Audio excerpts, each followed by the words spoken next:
Nicholas, venha por essa direção e siga-me.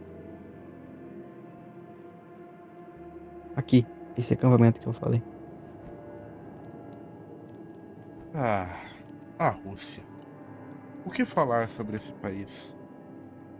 O lar de tantos mistérios e lendas. Nesse vídeo, nós reunimos para você só as melhores lendas urbanas e mistérios da Rússia. Lendas que farão todos, até os mais acostumados com o inverno, sentirem medo e tamparem o pé na hora de dormir. E claramente, não seria um vídeo de terror se não estivesse num lugar temático, muito tematizado, com uma fogueira, um céu bonito e uma floresta de dar medo. O primeiro, o Upir. O Upir, existem várias versões dessa lenda. Algumas contam que foi uma pessoa que foi amaldiçoada antes de morrer. Alguns dizem que foi alguém que morreu repentinamente, ou alguém que o cadáver foi profanado.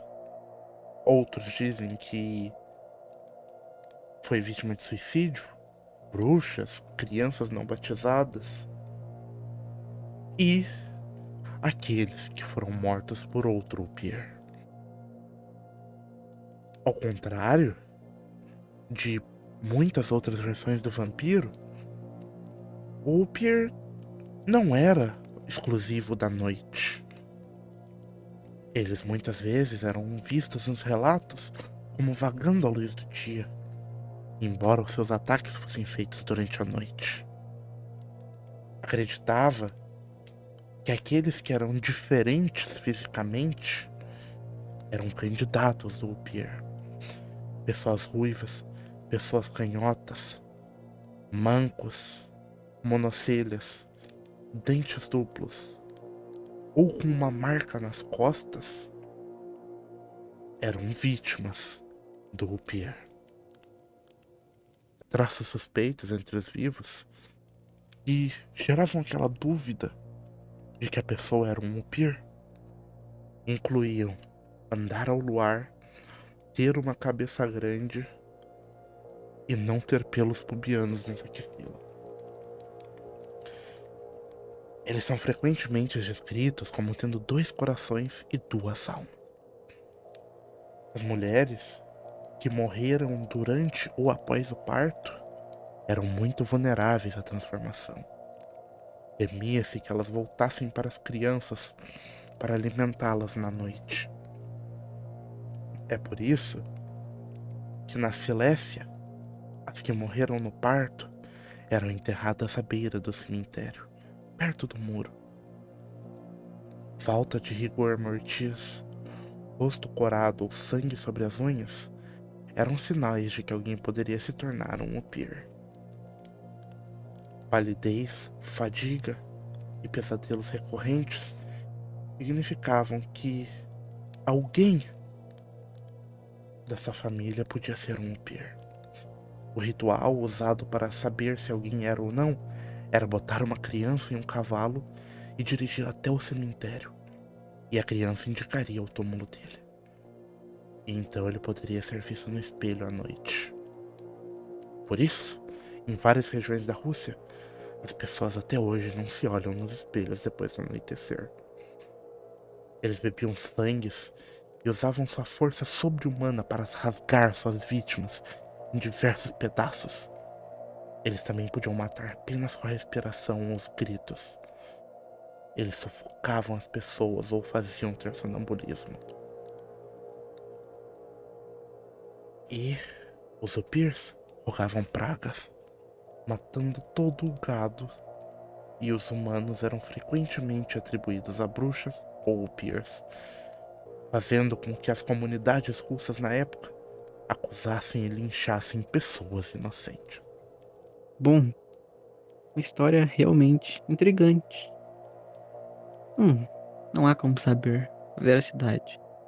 Porém, nada, não há fatos contra Stalpier.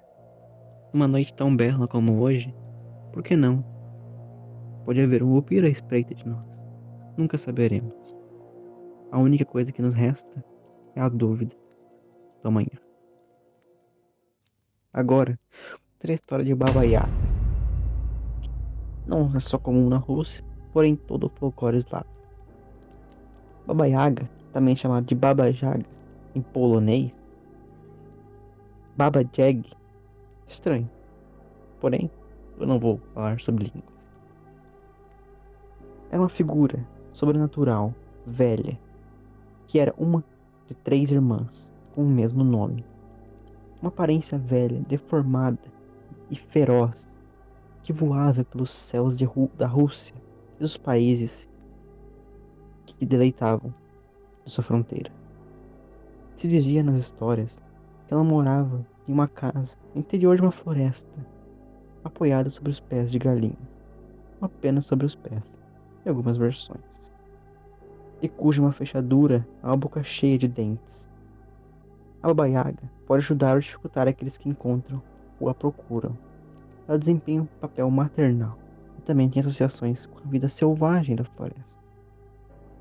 Baba Yaga comumente aparece como uma doradora, ou pode ser completamente ambígua, uma figura que realiza desejos de pessoas, porém não do jeito que elas esperam. Uma figura subliminar, digamos assim. Não há, não há tantos relatos sobre ela, porém uma história muito conhecida, muito famosa na Rússia ou países eslavos. Algo intrigante, de certo modo. Uma senhora morando em uma floresta que realiza desejos de maneiras, digamos, sarcásticas a que você pede. Ela pode tanto fazer o bem a você quanto o mal, com apenas uma junção de palavras. A história da Baba Yaga é intrigante, pois sempre foi uma criatura comum no folclore eslavo. Todas as crianças, basicamente, da região temem a velha bruxa. Há um certo medo da floresta e isso ajuda as crianças a se manterem longe delas. Afinal, todos temem a casa com pés de galinha. A próxima lenda é o Babai. O Babai é uma lenda do folclore eslavo, mas muito comum na Rússia. Ele raramente é descrito, para que as crianças possam imaginá-lo na forma mais terrível para elas.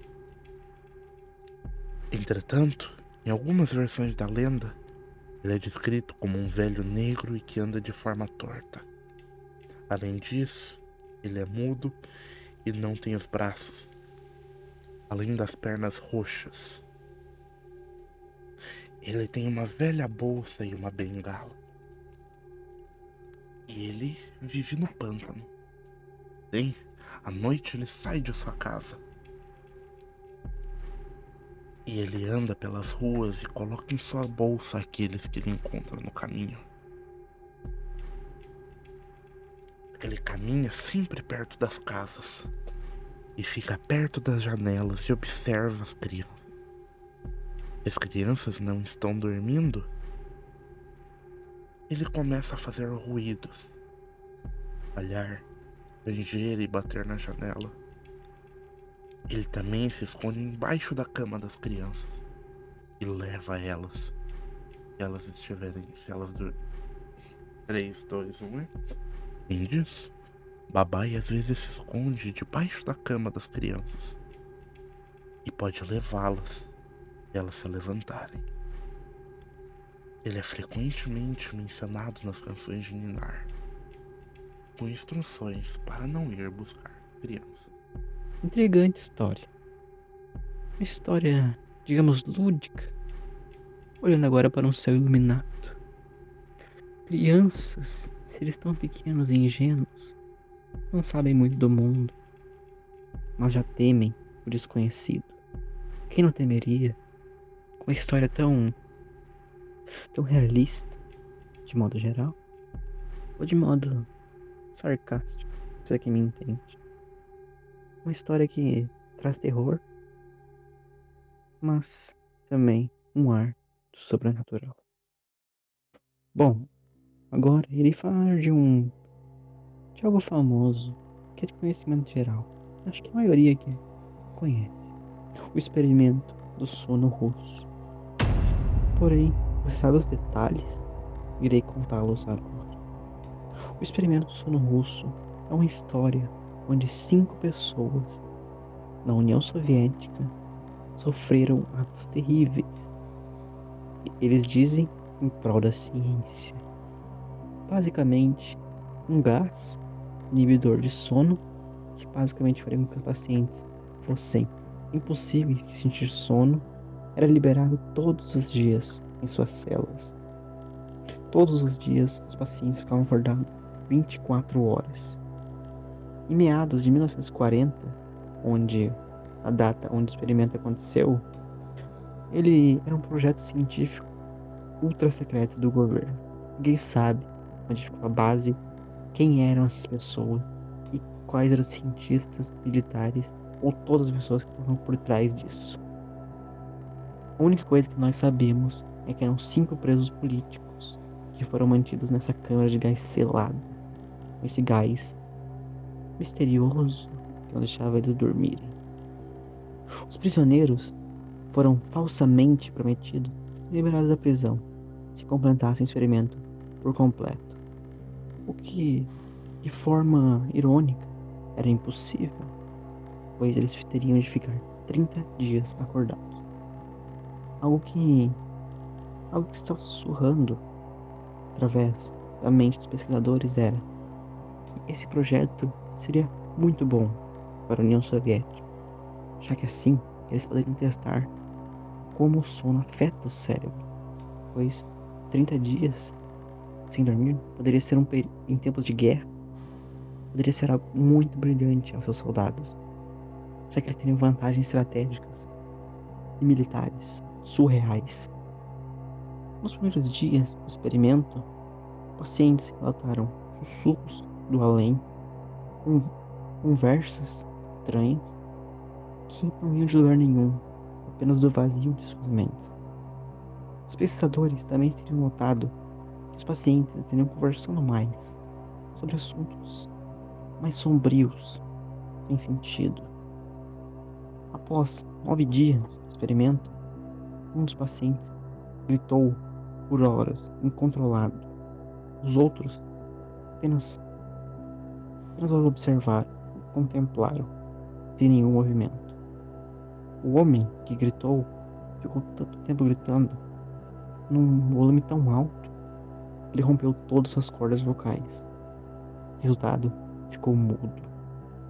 Após outros 3 dias, outros começaram a gritar e tiveram o mesmo fim. Tiveram suas cordas vocais arrancadas, de certo modo, por eles mesmos, ficando mudos. Após 15 dias, os pesquisadores, os pesquisadores evitaram olhar para aquela cena tenebrosa e sangrenta, onde eles tinham se arranhado, se dilacerado partes, algo que ninguém, de certo modo, gostaria de ver. Após 20 dias, sem os pesquisadores olharem para aquela cena, durante uma checagem, a câmara simplesmente ficou vazia, um silêncio ensurdecedor. Os pesquisadores, com medo de que todos os pacientes tivessem morrido, usaram seus rádios para se comunicar com os pessoais da segurança, para ver se os indivíduos ainda estavam vivos. O que eles receberam foi uma curta resposta de indivíduos expressando conformidade. Algo estranho. Nesse mesmo dia, no 15º, os pesquisadores decidiram desligar o gás para testar outras coisas e reabrir a câmara. Os sujeitos não queriam que o gás fosse ligado por medo de adormecerem. Ao olhar para dentro, eles descobriram que os 4 indivíduos sobreviventes haviam realizado mutilações severas. Como eu já disse, mutilações, estripações em si mesmos. Nos últimos dias que se passaram, isso inclui arrancamento de carne e músculos, remoção de vários órgãos internos e abdominais, praticando autocanibalismo em si mesmo, bem como canibalismo dos outros que ali estavam. Mas tinha uma camada grossa, de até 10 centímetros, de sangue e água acumulada no chão, no ralo, do banheiro onde eles estavam. Após muito tempo, alguns deles apenas morreram de ficar naquele lugar. Após serem os que sobreviveram, os ferimentos foram tratados e foram preparados para retornar às câmaras onde ficariam por mais tempo. Um breve momento, paz e alívio após isso, porém não durou muito quando os prisioneiros tiveram um jeito de fugir. Porém, foram levados de volta na cela. Após várias tentativas de fuga, várias tentativas de tentar ser livres novamente, eles apenas morreram com tiros pelos guardas que tentavam fazer um local seguro, um local que nunca pediu para ser seguro. Essa história do experimento do Sono Russo ficou muito famosa na internet por meados dos anos 2013. Eu ainda pretendo trazer um vídeo contando com muito mais detalhes e fontes essa história. Mas, quem sabe no futuro. Agora, a última lenda que eu irei contar se chama Noknishka.